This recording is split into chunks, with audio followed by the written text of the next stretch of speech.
Welcome to back. आइए चलते हैं हम लोग साइंस क्रेज क्लासेस की ओर।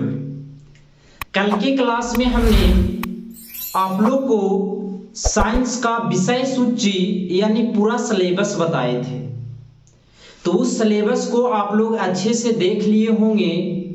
तो आज हमने बायोलॉजी का फर्स्ट चैप्टर, जिस चैप्टर का नाम है जैव प्रक्रम लाइफ प्रोसेस, इस चैप्टर को इंट्रोडक्शन आज जानेंगे। इस चैप्टर में क्या क्या पढ़ना है, कैसे कैसे पढ़ना है और बिहार बोर्ड में किस तरह से इस चैप्टर से सवाल बनता है। तो आप बने रहे हमारे वीडियो में और देखिए कैसे कैसे प्रश्न और कौन कौन से टॉपिक इस चैप्टर में आता है। आप नाम देख रहे होंगे जैव प्रक्रम, इंग्लिश में इसे बोला जाता है लाइफ प्रोसेस।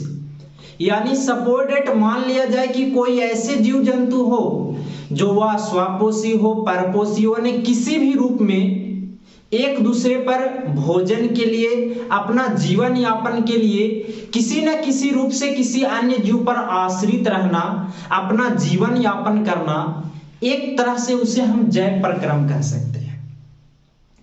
जैसे इसमें टॉपिक आता है पोषण, जिसे न्यूट्रिशन कहते हैं, पोषण का प्रकार, स्वपोषण, परपोषण, मृतजीवी पोषण, परजीवी पोषण, प्राणी संपोषी, तरह तरह के ऐसे ऐसे बातें इस चैप्टर में बनता है। अगर ये पोषण से रिलेटेड आप जानिएगा तो हम लोग जानते हैं बहुत प्रकार के भोजन हैं, जैसे विटामिन, प्रोटीन, वसा, कार्बोहाइड्रेट, खनिज लवण, ये सब ऐसे मिनरल्स है, पोषक तत्व है जिसे हम भोजन के रूप में अंतः ग्रहण करते हैं और इससे हमको ऊर्जा मिलता है। तो उसी से रिलेटेड आज हम लोग इस चैप्टर में सिर्फ जानेंगे कि ये क्या होता है। फिर लगातार अगले वीडियो में क्रम बाई क्रम आप नोट्स करते जाइए और हम अच्छे से लगातार टॉपिक बाय टॉपिक आपको बताते जाएंगे। तो आज हम लोग एक छोटा सा देखते हैं यहाँ पे पोषण के बारे में। नाम सुने होंगे पोषण क्या होता है, किसके बारे में? अगर पोषण जानना है तो इससे पहले हम जान लेते हैं पोषक तत्व। क्या जान लेते हैं? पोषक तत्व। ये पोषक तत्व क्या होता है? तो आप किसी भी प्रकार को भोजन को अंतःग्रहण कहते हैं या खाते हैं तो उसमें किसी न किसी तरह के मिनरल्स, पोषक तत्व जरूर पाया जाता है।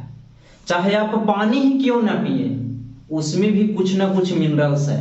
जैसे अगर आप दाल सेवन करते हैं तो उसमें प्रोटीन है, अगर आप चावल खाते हैं, रोटियां खाते हैं तो उसमें कार्बोहाइड्रेट है, जैसे आप घी खाते हैं, पनीर खाते हैं तो उसमें सबसे ज्यादा मात्रा में वसा है, अगर आप फल और सब्जियां यूज करते हैं तो खनिज लवण है। ऐसे तरह तरह के तो हम लोग जानते हैं पोषक तत्व 5 प्रकार के होते हैं। कितना प्रकार के? कौन कौन सा होता है? तो देखिएगा भाई लोग, आप लोग देखे होंगे, पहला हम बता सकते हैं विटामिन है। क्या है? दूसरा लिख सकते हैं पोषक तत्व के नाम प्रोटीन। क्या? प्रोटीन। तीसरा लिख सकते हैं हम लोग वसा। क्या लिख सकते हैं? चौथा हो गया कार्बोहाइड्रेट। क्या हो गया? कार्बोहाइड्रेट।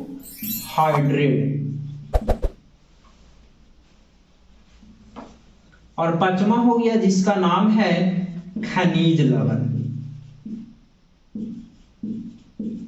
तो ये था पोषक तत्व। यह पोषक तत्व 5 होता है। आप किसी भी प्रकार को खाना को खाते हैं तो ये 5 में से एक 110% मान के चलिए कि उस खाना में अवेलेबल रहेगा। विटामिन, प्रोटीन, वसा, कार्बोहाइड्रेट, खनिज लवण।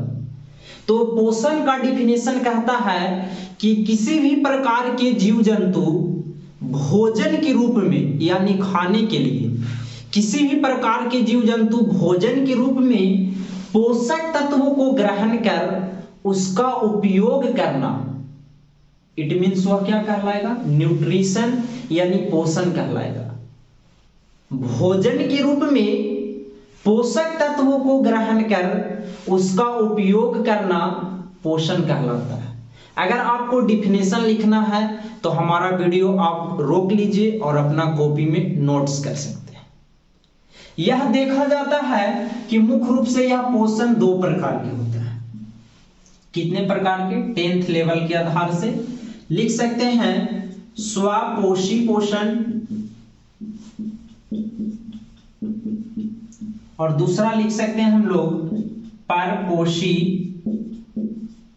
परपोषी पोषण। अब आप लोग दिख रहे होगा, नाम से ही पता चल रहा है स्वपोषी पोषण और परपोषी पोषण। स्व यानी अपने, ऑटोट्रोफस यानी अपने आप सेल्फ डिपेंड रहना, हेटेरोट्रोफस यानी परपोषी पोषण। नाम से ही पता चल रहा है आप लोग के।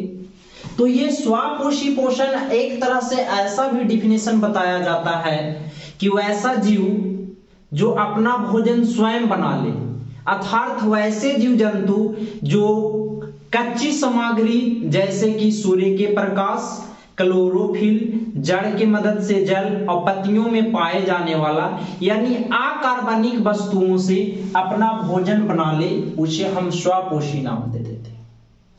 और जो किसी अन्य जीवों पर डिपेंड रहे यानी अपना भोजन खुद से ना बनाए, किसी न किसी रूप में वह दूसरे जीव जंतु पर निर्भर है यानी उत्पाद पर निर्भर है, पेड़ पौधे पर निर्भर है, उसे हम परपोषी पोषण कहें। जैसे हम लोग ही देख लीजिए, हो ना हो डायरेक्ट रूप में या इनडायरेक्ट रूप में हम लोग कहा जाए तो पेड़ पौधा पर आश्रित है। तो ये हमने देखे कि पोषण, स्वपोषण, परपोषण और पोषक तत्व। यहां से प्रश्न एक छोटा सा बिहार बोर्ड का एग्जाम में पूछ देता है कि निम्नलिखित में से कौन सा जीव जंतु स्वपोषी है, कौन सा जीव जंतु परपोषी है और कौन सा जीव जंतु में जो मृतजीवी पोषण होता है, परजीवी पोषण होता है, इस तरह के। और अगर हम लोग आगे बढ़ेंगे तो स्वपोषण के अंतर्गत कुछ ऐसे जीव जंतु आते हैं, उससे क्वेश्चन आंसर पूछता है बिहार बोर्ड का एग्जाम।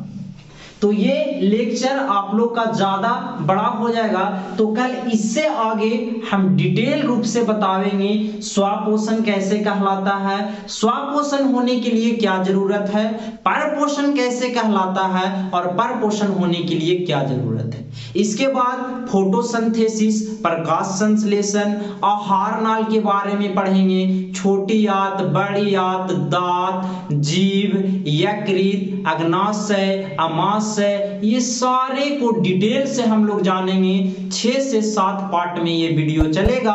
अगर आपको अच्छा लगा ये वीडियो तो अपने दोस्तों को साथ शेयर करें और वीडियो को लाइक करें। फिर मिलते हैं नेक्स्ट पार्ट में, तब तक के लिए जय हिंद।